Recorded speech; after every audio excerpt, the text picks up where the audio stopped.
All right. Good evening, everybody. Good evening, everybody. This is the Because I Feel Like It podcast. My name is Marcus. I got my guy Nelson, man. I got my guy Swerve. What's going on, fellas?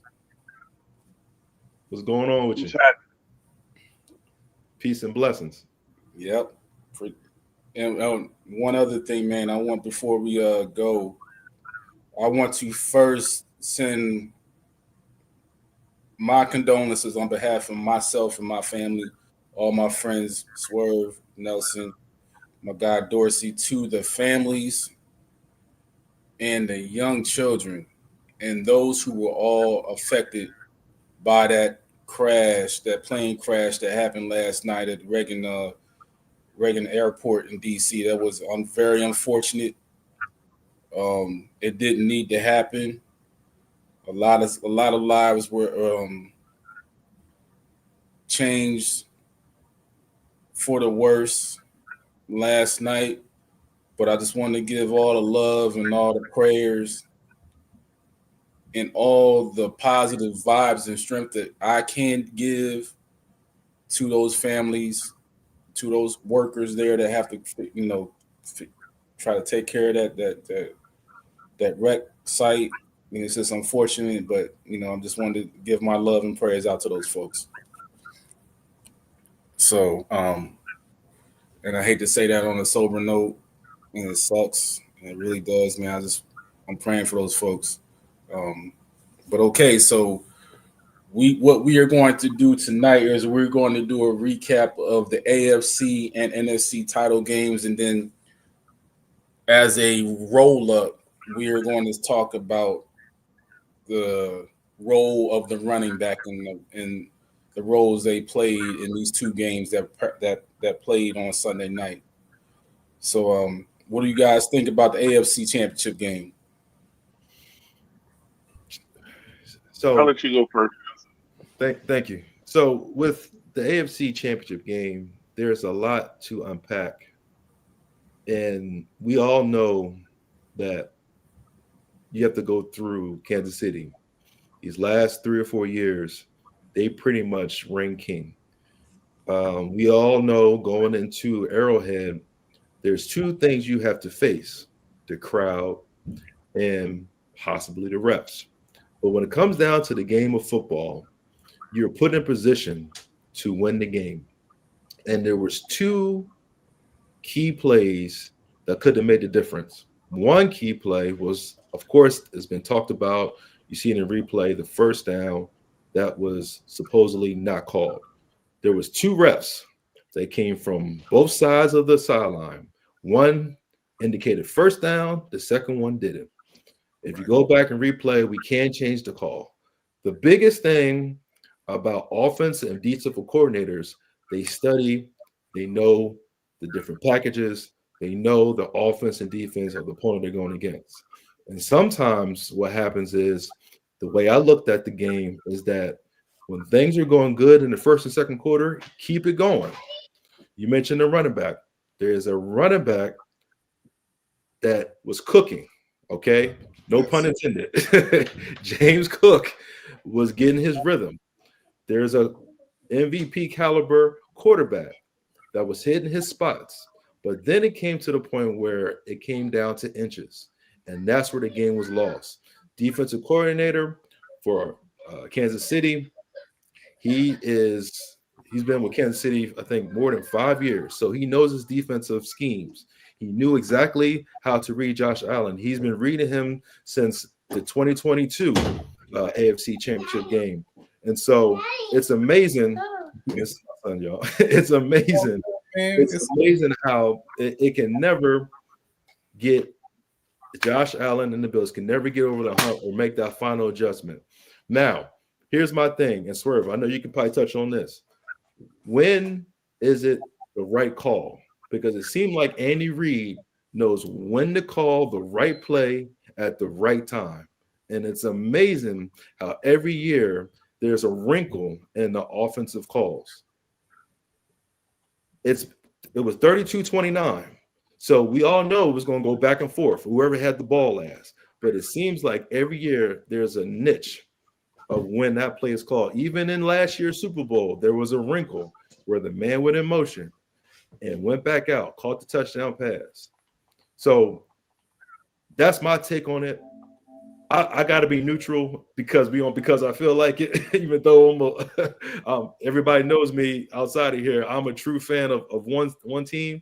But it just boggles my mind how there's not an adjustment or a consistency of what is going good in the first half, continuing in the second half. What do you think, Swerve?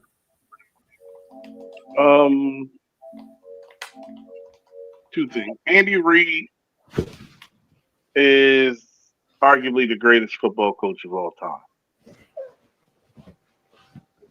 There's not too many people in this league that are going to outcoach Andy at all. Not this version of Andy, right? And then McDermott is on Andy's coaching tree. Andy spent a lot of time with McDermott, and McDermott and Spags were together, I believe, at some point, right? So they are very, very, very familiar with each other. And I think at the end of the day, the Bills' reliance on Josh Allen was their downfall. Yeah, I agree. Like Allen is a talented player. He might be, the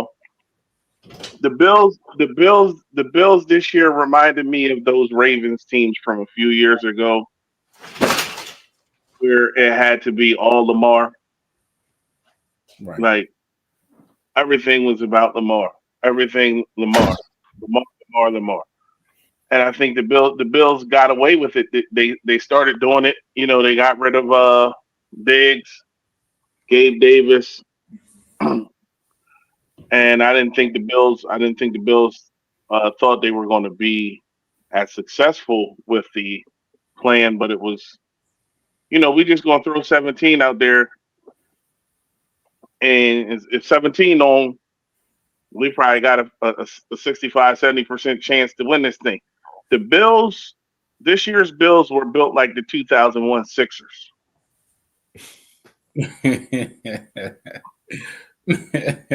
I can see. Seriously. I can see. Seriously. I can see. And then what happened, right? Like, look, I'm gonna give you the perfect analogy.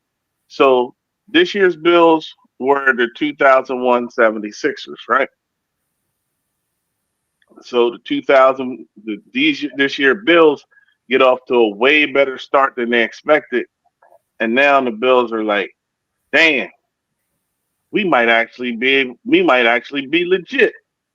Yeah. The Sixers in 2001 were way better than anybody expected. They got off fast, and then they said, damn, we legit. Like, we got a chance to be the 1 seed. So what did both teams do? The Sixers traded Theo Ratliff and Matt Geiger and bought in Mutombo. The Bills said, let's go get Josh Allen, a legit wideout. Right. And they traded for Cooper. So the Bills thought the Cooper move was what they needed to do to get them past Kansas City. The Sixers thought signing Mutombo was what they needed to do to get past the Lakers. At the end of the day, they both fell short. Yeah. Because you're not going to outcoach Phil Jackson with a championship on the line, or a chance to get to a championship if the teams are equally matched. Or if Phil has the better team, Phil wins. It's only one coach I've ever seen outcoach Phil Jackson once Phil Jackson became Phil Jackson, and that was Greg Popovich. So Andy Reid right now, he know McDermott. He gave McDermott his first job. He know everything McDermott thinking. Yeah. It's funny you mention Andy Reid was the coaching tree is Sean McDermott, because if you listen to the speech at the AFC championship when he was on stage, the first thing Andy Reid says, I'm proud of him. And usually when you say I'm proud of somebody, you sunning him right there. Yeah, cool. it was like, okay, that's my understudy. You know, I'm glad he came up short, but I'm proud of him. Right. And he knows them. He knows the play call. He probably knows his temperament. He knows exactly when he's going to deliver. And he just, you know, he countered. It's a chess move.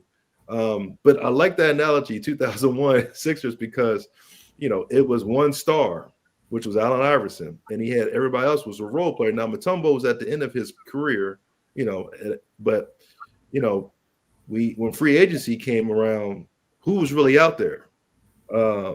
We got Amari Cooper. Am I saying his name right? Amari Cooper? Yeah, Amari Cooper. Yeah. Yeah. Yep. And so we knew that he was at his career, but he was enough and secure. Kincaid, we had a nucleus of wide receivers by committee, which produced, but Right. it just didn't have that star power. Like, Right. For example, a T.O. or Ocho Cinco, or even, you know, Megatron, you know, someone that can have a deep threat like a Tyreek Hill. So I didn't, and I love the fact you said Josh Allen. It was on, you know, they pretty much used him. And the narrative was, you know, this year he's either MVP Josh Allen or MVP Lamar Jackson, right? Lamar didn't execute. He turned him the ball. Hey, Buffalo Bills beat Baltimore Ravens. So let's crown Josh Allen MVP. But then Josh faced against that man, Patrick Mahomes. And we know he's a good talker, and he is in, which I think in Josh Allen's head, because if you remember, you speaking of ESPN, they was on ESPN and they asked Josh and Patrick, what is the most fearful thing between y'all two? And Patrick Mahomes said a coin toss. Yeah. Because I mean that's what the games have came down to the last couple of times. Literally, you know, it's if I say the one thing that, you know, obviously because Nelson, you was a running back, you played the game out of Michigan, man. Like the biggest thing that I got from that game was the lack of use of James Cook when it really mattered, when they could have put the game away. Yeah, we know when you playing Kansas City that you can't turn over the ball, you can't make mistakes, because not only playing, and I hate to say it like that because you never want a referee to determine anything. You want when you playing the Chiefs, you gotta beat the shit out of them. You gotta beat the hell out of them, man. You know what I'm saying? It's just the way it is. But at the same time, the Chiefs or the Bills had so many opportunities to put them down, and they would have put them down if they would have used James Cook more. Because every time I seen him run the ball, it looked like he was ripping off 8 to 15 yards per run. And it just seemed to me like they said, okay, we're going to go back. When he started doing that, okay, we're going to go back to Josh, and we're going to put everything on the back of Josh. I'm like, the man had 20 touchdowns combined in the season, regular season, and the playoffs. So obviously he's reliable. Why would you not ride him throughout that game? Then you could, if you wanted to use Josh with his legs or whatever the case may be, but do it after you've let James do his job. I tell you why. And as a running back, I know that there's an X amount of carries that our offensive coordinator will give a running back. So it's in the script and it's in the playbook. So typically an offensive coordinator has a set 20 plays in the first quarter, and that's his base, that's his foundation. And then after that, he makes adjustment. Now with a running back, if you know you got a guy like King Henry, all right, Derrick Henry, and you can go between the tackles, you're gonna ride him like you're saying, like a horse. You're gonna keep pounding the ball. But with a guy like James Cook, he's a glorified third down back. So once he gets going, yes, he can produce. He can get you the first downs. But the adjustments they made, they didn't use him as a slot. Right. He can easily line up and empty right by that hash and catch a shallow route or catch an arrow route. They didn't think about that. He could have easily did RPO, Josh Allen. You can use your feet. Okay. They wanted to have Josh Allen pick the defense apart. And with the score going like it went, and they made all their field goals. Okay. So, all right. But with the way the game was going, it was going to be a shootout. You as a running back, you get lost. You get forgotten about because it's about time of possession. When you give a running back the ball, it eats up the clock in your favor, right? But then there's other situations. All right. It's 2 minutes left. You know, we need to get in field goal range. What do? You pass the ball to get in the red zone, right? Right. Or it's third quarter, it's 5 left on the clock, and we need to get 2 or 3 first downs. Yes, 3rd and 1, 3rd and 2, give it to James.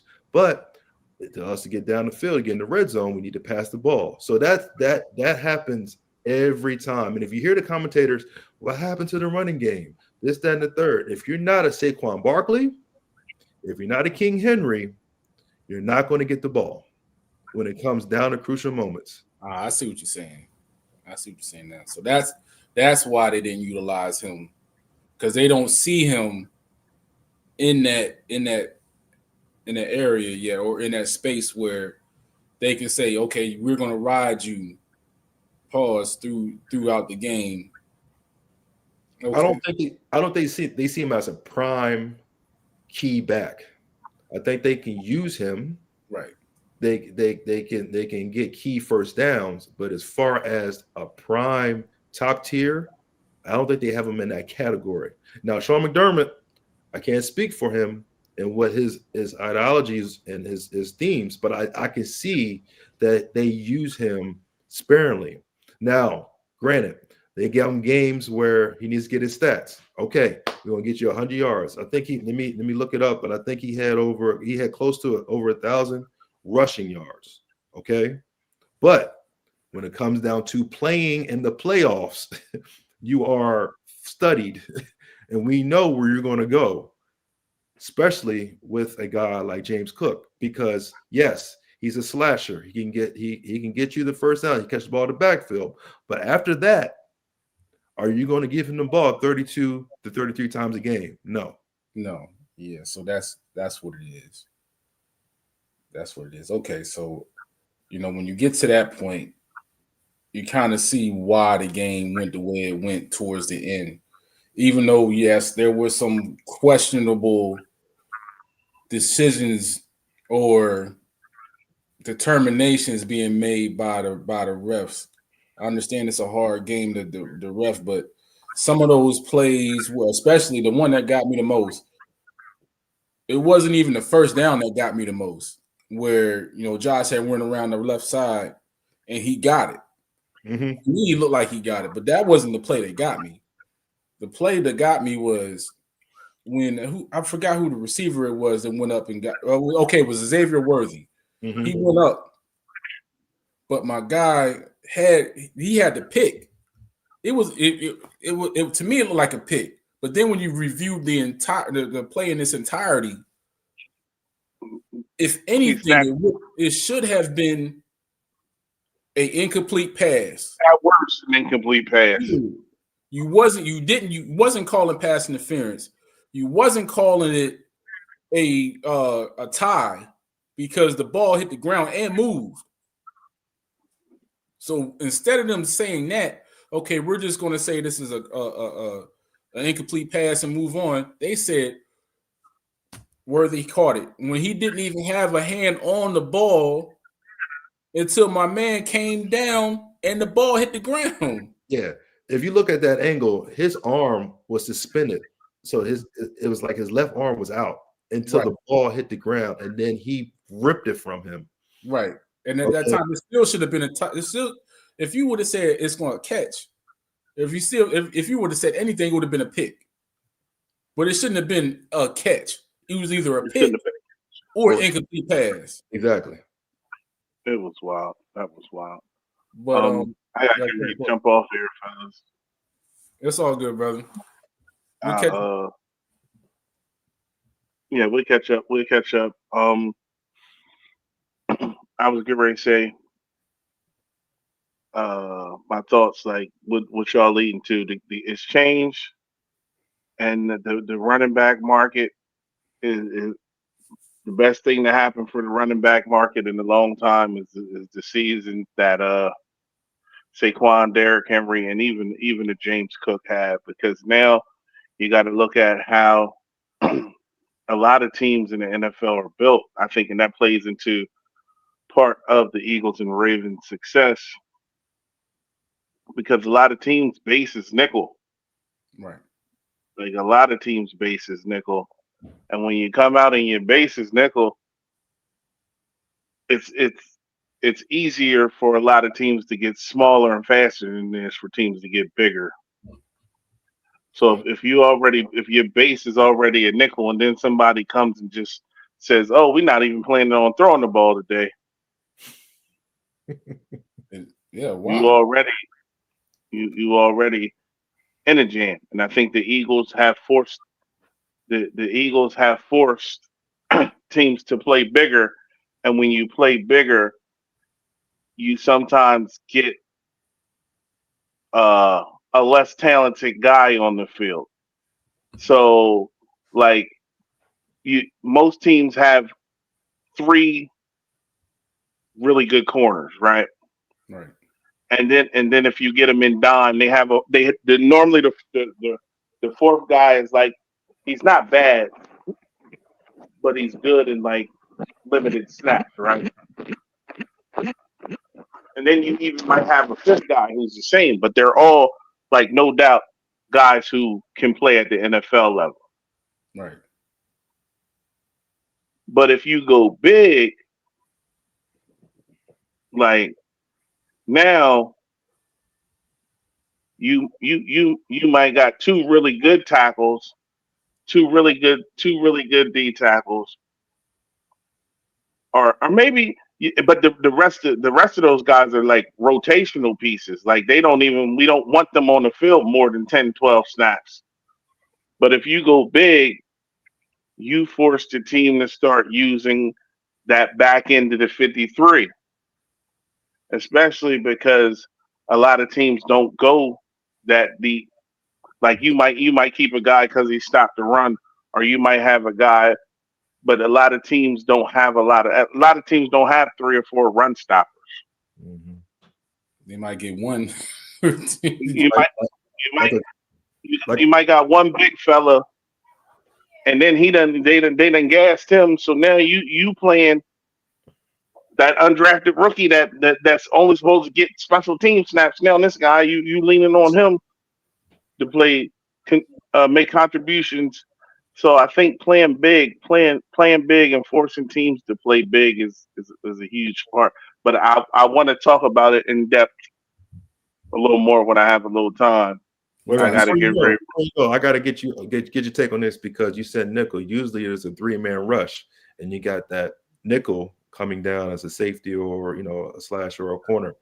Let me ask you this before you go: with that big man like a Chris Jones, that causes double teams, and if you play big, like Washington mistakenly did, and that's why the toss worked with Saquon Barkley, because after the second level there was nobody there. If you stack the box with Saquon Barkley, then I got to ask you, because I know the Eagles, with Jalen Hurts being a passer, do you think if they stop Saquon Barkley, Kansas City, that they will have a passing game to win the game against Kansas City? Here's what I believe. 2 years ago, the Kansas City had 2 really good corners, and Jalen Hurts threw for 300 and something yards. They had Chris Jones and 2 really good corners, and Jalen Hurts threw for 300 yards. Mm-hmm. They still got Chris Jones. They don't got 2 good corners. They don't got two good corners. And who was the safeties on that Kansas City? Was Honey Badger with Kansas City when they won that? Oh, No. no. That was, It was that was a boy that's he's in Tennessee now. The Jarius Jerry Sneed, and then the other boy. and then Trent McDuffie. I think Trent McDuffie was in the slot at the time. Yeah. And then So they had one, that's who it was. It wasn't Ward that was out there. It was I forgot what his name was at the top of my head, but I know you're talking about. But so that's again that's all about teams are built to play small. But see, I believe like if you force a team to play big, that only helps windows for Jalen to pass. But it's a whole breakdown that I want to get into and about they saying he can't pass, but he can pass, but he doesn't have to pass. But if you force teams to play big, now teams have to put people on the field, and it helps open up. But that but I think that the way 22 in Baltimore and the way 26 in Philadelphia, the way 4 in Buffalo, like just those three off the top. They changed the market. Like you said, Cook 20 touchdowns, including the playoffs, is ridiculous. Saquon is actually should win the MVP, but he won't because it's a quarterback award. Right. And then you got Derrick Henry down there who carried Baltimore at times. So this season was great because they have to now respect the running back. And I'll have the go big, forcing teams to go big breakdown for y'all next time we do this. I got to run, love y'all boys. Stay safe. Yes, sir. Right. So transitioning to the NFC Championship game, man. Like I'm telling you, as an Eagles fan, throughout that, I didn't have any fear that the Eagles would lose that game. The only thing I was concerned about going into that game was Jake Elliott, the kicker. Okay. The reason being is, I saw, the first time the Eagles played them, the game played out the same way, man. They ran for 240 the first game.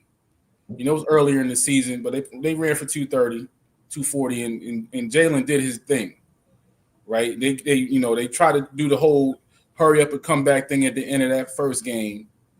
So we get to week 16, and the Eagles jumped out on them early. I think they were up before Jalen left the game. They were up 14, right? And then Jalen obviously got the concussion, and then Pickett came in, and they still went up 21-7. Mm-hmm. Then obviously, it was some wild things that happened in the game. But before, like I said, before Jalen left, they were going to blow them out in that Week 16 game. Yeah, and a lot of weird things happened in that game. You talking about in Philly? Yeah, no, the second one happened in DC. Okay. Yeah, so they beat them. They beat them in Philly. The Eagles beat them in Philly. They went down to DC. The Eagles jump out on them early. Jalen gets hurt. Pickett comes in. They still go up 21-7. There was a lot of injuries. Yeah, right. A lot of injuries in that game. Some weird things happened. Like the Commanders turned the ball over 5 times. They still won. You know what I'm saying? It was just a fluke. It was just a weird game how that game played out. But I didn't, even with that, I was like, we might see them again. I thought it was a possibility. I thought it was some possibility, but I did not think it was a big possibility, especially because I still thought Detroit had enough, you know what I'm saying, to beat them or the Bucs. I thought the Bucs was going to beat them. But yeah, you know what? The miracle that happened in Washington is from management all the way down. Yeah. And that culture and that belief, even with Magic Johnson, his energy, it was amazing to see how when they beat that second playoff against when they beat Detroit. Right. And you can tell in Ford Field it was deflated, but in that hallway, Magic Johnson said, "We step back and let the coaches coach and let the players play." Right. And that is fresh. That is new. And it's like a glass of water. It's like, wow, finally we got some pure leadership. Right. And when you get that, plus a Jaden Daniels who is so cool, calm, and collected in the pocket and lets nothing phase him, sky's the limit. So they got as far as they can get. What happens is that when you win games by luck or by Hail Marys or by situational and you see like the ball just bounce your way. Yeah, true. When you get a sound team like Philadelphia, that's not going to happen because it's calculated, right? Your luck, you know, is going to run out. And the score doesn't tell how, you know, good Washington is. It's just when you got a three-headed monster on the Eagles side and Brown, Saquon, and Smith, you know, it's bound to happen. And I feel for Kelsey because I mean not Kelsey, the tight end for the Washington Redskins, Washington Commanders, excuse me, that was with the Eagles. Hurts, yeah. Hurts, yeah. Hurts, is that his name? The tight end. Hurts. Yeah. I'm sorry, with an E. That's all good. Yeah, because he was out there and I heard him mic'd up, and he said, "I miss you guys." Right? he missed being part of that Eagle Nation, and so you know when you're out there playing, yeah, you want to be professional, you want to do your job. But you kind of like lean in towards like, man, you know, if I could go back and get my negotiations. But you know, with the NFC, man, like you said, it was going to be a matter of time where, you know, the threshold was going to be lifted, and you know the floodgates was going to open, and here comes, you know, Saquon, here comes even Jalen Hurts throwing that 9 route. He threw that perfectly to Brown on the sideline, and it was there 2 plays beforehand. And Jalen just didn't need to, you know, he didn't look his way, you know. So yeah, it was unmatched. You could tell it was an effort, and it was like, you know how you have that team that just throws you off, like, wait a minute, where's these guys coming from? That was Washington, right? Yeah. The straight Cinderella story, you know. It's just the glass slipper had to break on that day. It broke, it got stolen, got swept up. But the one thing that got me, you know what I mean, and I live down here in the DMV, is how confident the Commanders fans were down here. You know, I posted a little short, you know, probably I think it might have been Sunday or Monday. It might have been Sunday evening. No, it wasn't. I take that back. It was Monday when I got off work, and I was telling the story. I went to the barbershop Saturday afternoon. You know, my son get his hair cut, you know what I mean? And then I get in the chair. My man didn't even wait. He was slick. He was real slick with it. You know, so I go get in the chair. He said, "Y'all ready for tomorrow?" I said, "What you mean?" Right? I said, "What you mean?" He said, "I don't think y'all got enough to beat the Commanders." I was like, "Explain to me what you talking about." He was like, I don't think y'all defense, you know, hurt. You know, Jalen was hurt. You know what I'm saying? Y'all not gonna be able to do that. We're gonna be able to stop Saquon. I was like, do you understand the last 2 times y'all played Saquon, he got 400 yards rushing? Where did you think that came from? And he's like, but y'all don't have nothing on your defense. I said, we got Jalen Carter.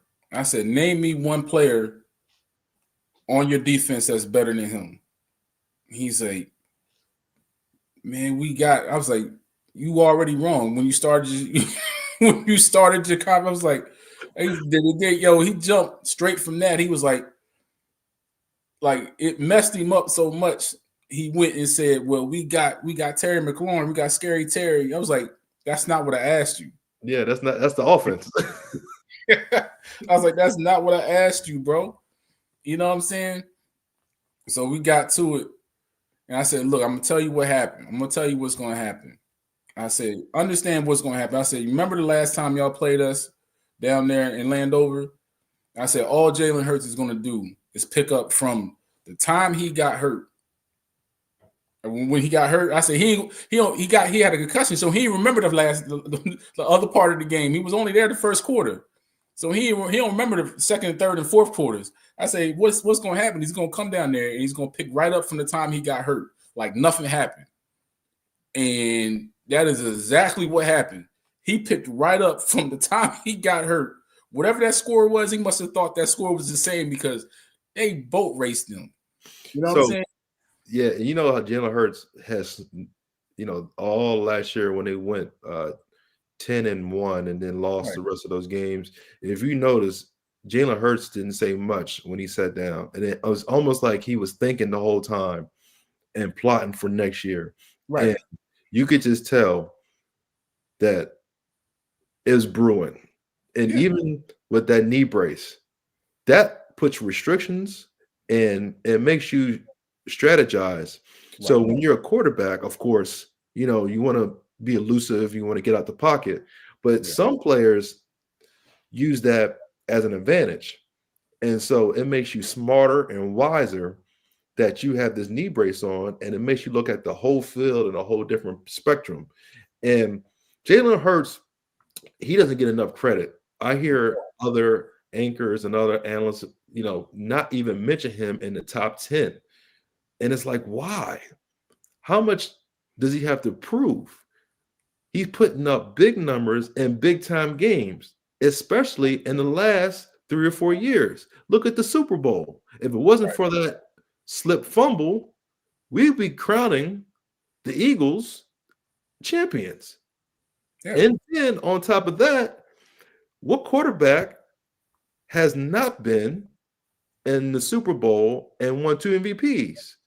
Lamar Jackson. And they put him above Jalen Hurts because of the dynamic and the influence and the comparison to Michael Vick. Now, granted, that's what he does for the game. But if we get down to statistics and we look at production and impact and the culture they have, it's hard to not sing that "Fly Eagles Fly" chant. You know what I mean? Let me tell you something. Like, and you can see it was pushing this way. I can just tell in general how the national media and the local media. Now the local media just recently started coming around once they understood what was going on. The national media had this narrative about him that he couldn't throw the ball. This whole time they're not paying attention. It's not that he couldn't throw the ball. It was more, 99% of it was he did not need to. Yes. He did it when he needed to. You know what I'm saying? Understand, like, you got is Saquon, and we're going to transition into that, the running back position, but just in general, understand how I said this a month ago. I went back, I was looking at Bo Jackson highlights. We grew up watching Bo. You know what I'm saying? That man reminds me on the football field, reminds me of Bo Jackson. All the things he can do, he just like Bo. Even though I think he went to the AFC Championship game 1 year in like 90 or 91. I think against the when he was with the Raiders against the Buffalo Bills. But that Raiders team was exactly like that New York Giants team that Saquon has been on for the last 6 years. They just didn't have enough around them. They had Tim Brown, but everything else was gone. Marcus Allen had already checked out. They didn't have nothing else there. So it was just Bo. You only remember the quarterbacks they had back then with him. I don't remember none of the defensive players. Yeah, and it's funny, Marcus Allen went to Kansas City. He went to the Chiefs in his career, and with the pop plays and the explosive push down the field that Bo Jackson has, Saquon has the same thing. Yep. And it's a quick toss, and he breaks down angles. That's Yeah. one thing. When you got power, speed, and you can break down angles, you are a dangerous running back. Yeah. And that's what most people in the media, that's what most offensive corner is a dream of. And the only thing is that, okay, injury prone. Seems like he's over that cliff. Yeah. Seems like he's gotten through that. And you get a guy like Christian McCaffrey, who was gassed in Carolina. Mm-hmm. That's all they had, right? We're going to run him to the ground. And then he gets to San Fran, where you got Debo Samuels, you got other weapons around you, where the tension's not on you anymore. You just need to be plugged in a certain situation where I can get the first down, or I can catch that ball at the backfield. And it's a relief. It's like the running back life expectancy in the NFL is 3 to 5 years. That's because you got to take on the blitz pickup. You got to take on linebackers. You got to chip 300, 400-pound defensive ends. And then you got to run the ball. And then you got to get tackled. So your body takes a toll. Believe me, I did it. not the level of the NFL, but I've done it. And after a while, you kind of get numb. And if you don't get the ball, you're like, well, at least I made that block, or at least I caught that third down. At least I did that, right? And the mentality is like, okay, I'm being used where I'm needed. Right. Now, with, like I mentioned, the key guys that that's the ball. Give him the ball. Like Saquon knows, if you notice on that toss play against Washington, he scored, right? But he pressed down. He was like, look, it's a long game, right? Yep. We still got more work to do. Mm-hmm. And that is the humbleness that he shows throughout the whole season. He could have broke the Eric Dickerson record, right? He didn't want to. He could have did it during the season, but if you remember, Sirianni came to him aside and said, look, I know, you're about to get the record for just the yards per game. He said, no, let the young boys eat. Yep. That's man, the character goes a long way. Yeah. And when your offensive lineman hears that type of stuff, they want to block for you. Yep. And I think, if I'm not mistaken, the Eagles lineman, nobody is below 300 pounds. Look, man, let me tell you, just with how they mixed,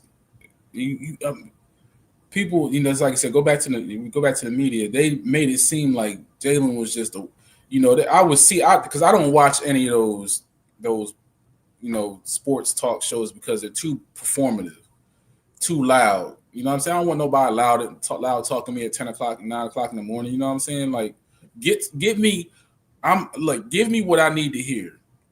If you don't think the Eagles are going to do this, tell me why. I don't need the performative. I don't need the extra shock takes to that. Just give me what I need so I can move on with my day.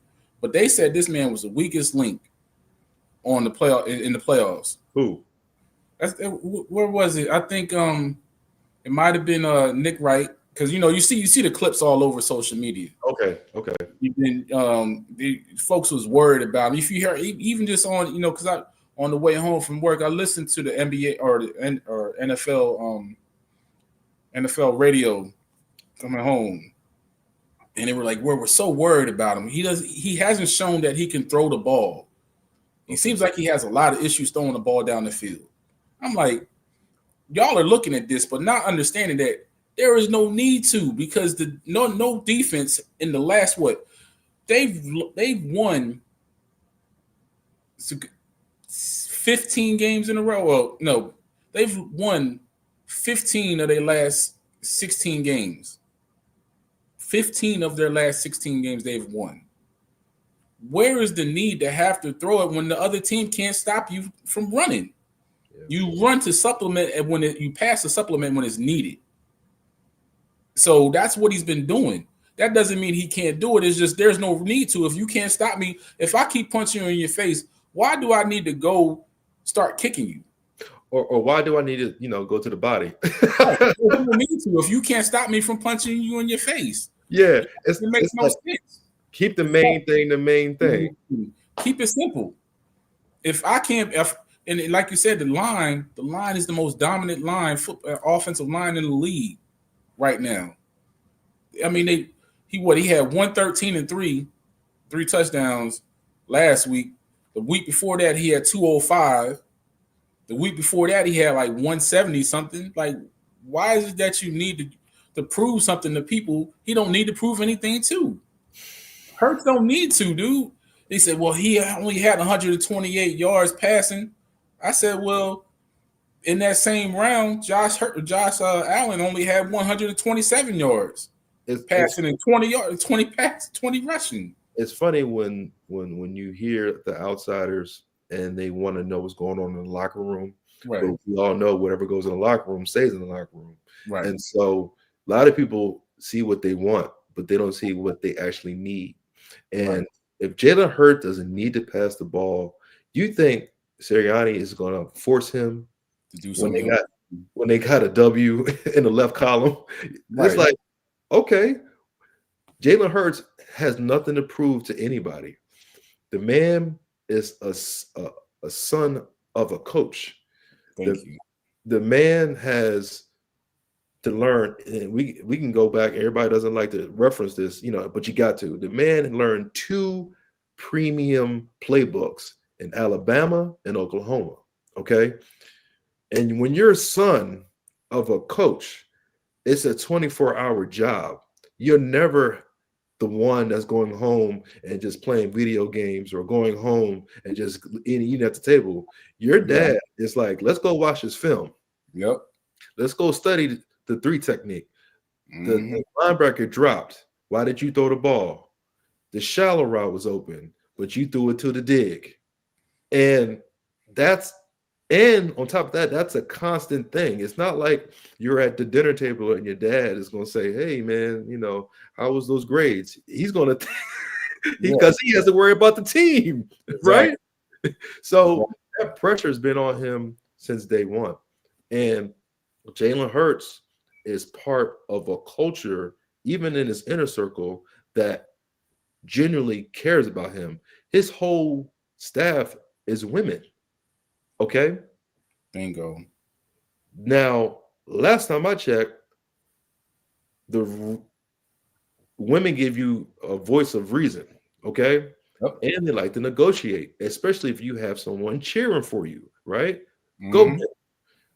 That doesn't play the factor on the field, but just to have that off the field is a peace of mind, knowing that I don't have to worry about the logistics and the negotiation part. I could just play my game, and if I can take something off my plate, or I could just hand the ball off. If I could just, why not? Throw a 5-yard out, or if I could just throw a nice 9 bomb for a 15-yard gain. Yep. My life is good. You're making my job easy. And they understand that in Philly. I mean, that's the thing. I was telling the Eagles fans, hey, well, he's not throwing the ball. I'm like, look, man, again, keep it simple. If you can't beat me one way, why am I going to waste my time trying to prove I can beat you another way? Until you show me that you can do something with that. And no one has this year. No one has. Even the games they lost, he still ran for 200 yards. You know what I'm saying? So it's not like it's been stopped. It was just, if anything, the Eagles stopped themselves in them games. But even still, like you said, keep the main thing. Jalen Hurts, just keep doing what you're going to do. And this year, going to the next, they're going to be a problem with this formula. And, so yes, the Eagles kick the Commanders' ass, but it helps us transition into our next topic, which is the game ain't the same. And what I mean by that is they tried to throw the running backs in the trash, man. You know what I'm saying? I think what made that switch was RPO, run pass option. Mm-hmm. I think when guys were looked at as slot backs or scat backs, and it's like, okay, we'll take the smaller guy because the the Bo Jacksons, the Eric Dickersons, the Barry Sanders, the tote backs, the King Henry, Derrick Henrys. You're not going to find anybody that size nowadays that's going to ground and pound, left veer, left tackle, right. You're not going to find those guys. Because King Henry is, and I'm gonna say King, he's a rarity. You're not gonna find a guy like that. If you look at King Henry when he won the Heisman before that was Mark Ingram. Yep. Look how small he was. Okay. And just the average running back, you got Mixon, you got those guys who are just, but they're not ground pound. Okay. Right. That's not where the game is going. The game is more efficient, more fast, and more of a passing because you got a run pass off option. And when that was installed and the coordinators saw that, it was like, whoa. And the game, with the defense, there's a lot of adjustments. There's a lot of, there's a 3-man front. You can have 2-man rush, and you got defensive ends that can cover in the flat. So the game has evolved, man.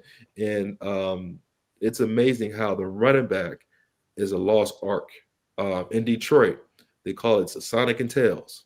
And they use them very well. Now, I think the culture and identity of Detroit is we're going to run the ball, we're going to beat you to death, we're going to, we're going to beat you up, we're going to play bully ball. And that's the only team I think that has that mentality of the 90s, of the 80s, because you got a defensive guy that played in that era. But other than that, everybody is run and gun. Mm-hmm. And go ahead. No, it's just rare to have that one guy that I'm going to feed him the ball 30 plus times a game, and the endurance, the nutrition. Mm-hmm. There's a lot of guys, man, that are bigger and faster, taller, and or swifter now. And another aspect is the concussion protocol. Okay, when that was implemented, the game has changed. You can't even tackle a guy with the horse collar anymore from behind. Right. So the tackling has changed. It's just a lot more safer game. And when you play a safer game, you get into flag football. Okay. How many guys are in flag football? 7. Mm-hmm. Okay. And with that, the running back is usually a slot, right? Yeah. They don't get the handoff unless it's a toss or like a little skip pass, So the game is getting to where it's like, okay, this is a passing safe league. Yep. Running backs, linebackers are not clashing like they used to. Right. Yeah, but to see the thing where it really changed is the teams that came into the playoffs, those were the ones that had running backs. You had, and when you with the beginning, right, you actually had Saquon, you had Aaron Jones, you had Henry, right? You had Sonic and Knuckles up in Detroit, Josh Jacobs. Yep. You know what I'm saying? And then who else? And then down in Tampa Bay, you had Bucky Irving and Rachaad White. In Denver didn't really have it, but they had Javonte Williams. They had Javonte Williams there. There was a couple other guys there, but the thing is, the teams that lost in the playoffs were the ones that got away from the run. You know what I'm saying? Like, I remember just in the Detroit game. Let's go back to the Detroit game, Detroit and Commanders game. Mm-hmm. Gibbs, they rarely used Montgomery that game. Well, and the reason why, because Montgomery was 100%. You could tell. Right. But Gibbs himself in the first quarter. Come on now. He had 100 yards in the first quarter. Thank you. and he finished with 128. So he only got 20, and it wasn't because the Commanders were stopping him from running the ball. It was because they went to automatically decided to wanted to throw the ball with Goff. And yes, the defense was horrible, so they had to try to keep up. But there was no need to go away from Gibbs. None. I'm telling you, man. It seemed like it's the same narrative every year, but I have to go back and say this: offensive coordinators think the adjustment is to get away from the run game in order to keep the score. Right. And it's funny, running backs, I'm sure there's going to be a running back that's going to come along and say, hey, give me the ball like Keyshawn Johnson. Give me the ball, okay? Right. And Adrian Peterson had that issue when he was with New Orleans. Mm-hmm. He was talking to Sean Payton, and he literally mouthed, give me the ball. And a head coach don't want to hear that, okay? Yeah. Especially like Sean Payton. You know how Sean Payton is. You see what he did to him. Right? No reason, just petty for no reason. Right. So it's just like if you have a guy like Sirianni who understands, their running back and literally will come to them to the sideline and get their input, that's the start right there. Because most of the time the input comes from the quarterback. And usually the head coach is in the quarterback room because he's a leader, he's facilitator, he's a director. Granted, that's all good and well. But when you got guys who understand the game like Saquon does, and they see the defensive front, and you see Jalen Hurts look at Saquon and say, "Hey, man, give me the ball here," that's between them two, and that was an audible that they made right then and there. Yeah, it's special. It's a rarity to have them type of guys. But I'm telling you, when you got two lightnings in a bottle, like Sonics and Knuckles, like Gibbs and Montgomery, use those guys to your advantage, right? Yeah. It drives me crazy to even see how, I believe if Detroit had stuck with Gibbs, that game is different because it would have settled Goff down. Just like when who was it? The Vikings played LA. Mm-hmm. They just went completely away from Aaron Jones and just kept trying to force the ball. I'm like, look, every time I saw Sam Darnold throw the ball, it was either high or in the turf. He was so hyped up. Granted, some of the time they couldn't block for him, but when he was throwing the ball before they started sacking him, he had so much energy. I'm like, give the ball to the running back. Let him get himself, you know what I'm saying? Let Sam get comfortable. If that meant throwing Jones the ball in the flat or just let him get comfortable. And he just didn't do it. It's just so many times what this year has showed me is that the running back position is not dead. If anything, you better go find some. And you better find a line because like Swerve said, and you said it as well, these defenses are getting smaller and faster. So why would you not counter it? It just makes it's just logical. If you're gonna go smaller, I'm gonna get bigger. Go ahead. Especially in the nickel. So, like Swerve said, the nickel, you got smaller guys, you got safeties, you got strong safeties, you got corners. Okay. Yeah. That means the linebackers are more than likely more to go in coverage. So that opens up the defensive end because you can, and I don't want to get too technical with football terms because maybe some people might know, but when you got, say for example, a one technique, okay, you can push them out the way.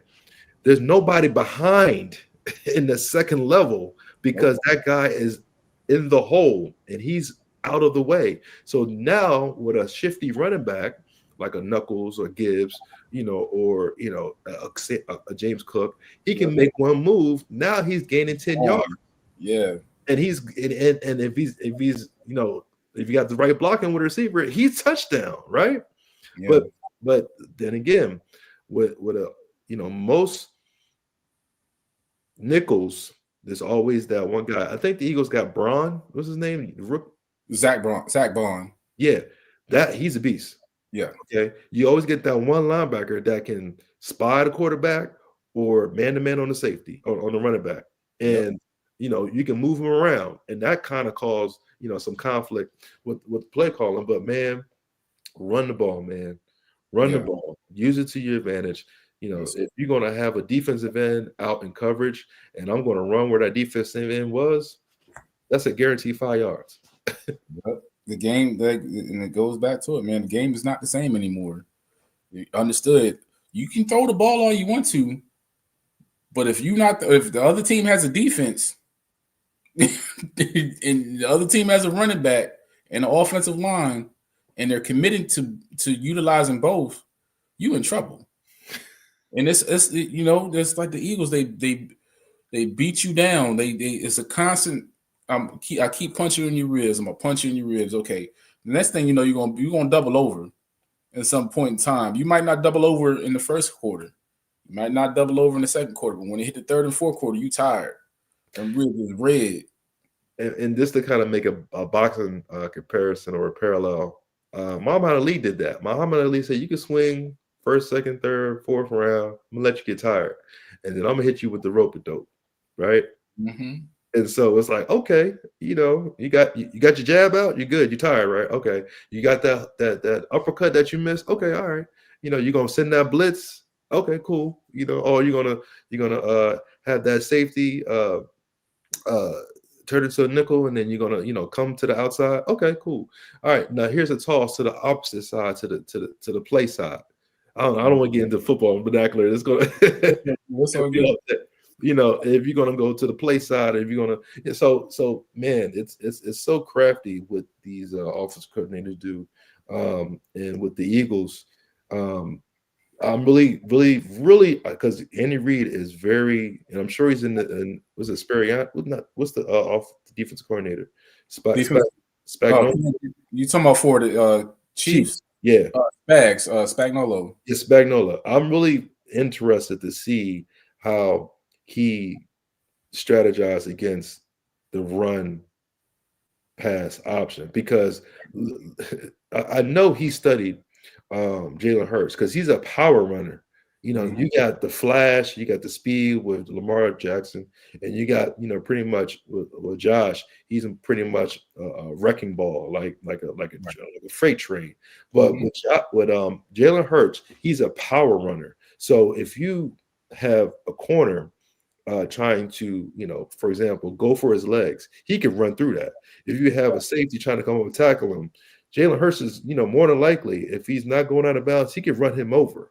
And I think, he got more yak, yards after contact than some of these running backs that are in the NFL. If you look at the last game, with that design run he had, he broke 2 or 3 tackles to get into the end zone. So he's a power runner and he's a gym rat. And that's the same thing Saquon is. He's a gym rat. Like, they have speed and power. So it's going to be, I'm really want to see what they do against, the offense. Yes, sir. And then, by the way, we'll probably try to preview that next week, because we try to give, this week just to be able to, Eagles fans and Chiefs fans just be happy they're going to be in the Super Bowl. We really want to preview it this week, but we'll get into that next week, man. But again, the game has changed. The game ain't the same no more. You can't just devalue the running back. They here now. You better find one. And you better find a line. You better find a line to block. And look, they here, and you better pay him too, because my man in Indianapolis Colts, he got his bag. Jonathan Taylor, right? He got his bag. All right. And I think he is one of the highest paid running backs, besides, Derrick Henry. Maybe Derrick Henry took a pay cut, but still, that was the big negotiation part, and the big conversation piece is like, these running backs are not getting paid. They're getting paid, almost the league minimum on some of them. So, I'm sure Saquon, once he gets, this year out the way, they're going to bring, I'm talking about not 5-10 million. I'm talking about 15 million. You know, got paying. Yeah, because some of these quarterbacks are getting way overpaid. Just not that's the thing. And that's another thing. That's another reason why the game has changed. You know what I'm saying? The reason is they're not developing these quarterbacks the way they used to. So who's going to be more valuable now coming up? The running backs. Like, let me just, I hate to say it. I mean, I think these guys are going to grow, but Anthony Richardson, every rookie, Bo Nix, he's going to need one, right? But a lot of these guys don't have running backs, so they're just leaving them out there in the middle of nowhere. You know what I'm saying? And then the next thing you know, the quarterback's been there for a year or two, and then they're gone. Like in Chicago, they never really tried to develop Justin Fields, but they had David Montgomery there with him at the time. Yes, you know what I'm saying. You look in Arizona. Kyler, I think if you gave Kyler a running back, he would play better instead of him having to run around and do everything. They got Marvin Harrison Jr. out there, but they don't got no running back. Tyler Murray's been running for his life since he got there. Thank you. Like, get these guys a running back and you can see what they can do, man. Yeah. But so understand the game has changed. We're going to preview the Super Bowl next week. We'll probably jump on and hop in, probably have a couple other subjects going on, man. But brother, it was a blessing to get you on tonight. Just to do the recaps of the two championship games, talk about the running backs. We got a lot in store for you guys, man. It's just it was just crazy to see what was happening in these playoffs so far. But like I said, we're gonna try to preview the game next week. We'll probably jump in here and there. You know what I'm saying? You might see myself, you might see Nelson jump on, you might see Marv jump on, you might see Dorsey jump on with his own live. You never know when you might see us.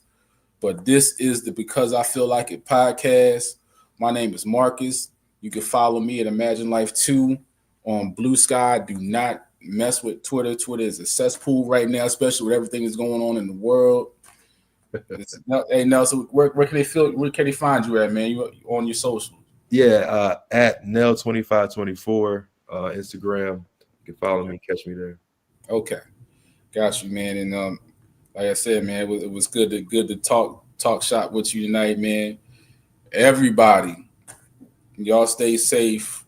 Again, keep the crew, keep the folks who passed away overnight in the plane crash in your thoughts and prayers. Keep their families, friends, loved ones all in your thoughts and prayers, man. And this is the Because I Feel Like a podcast. We will be back to see you guys soon. Have a good night.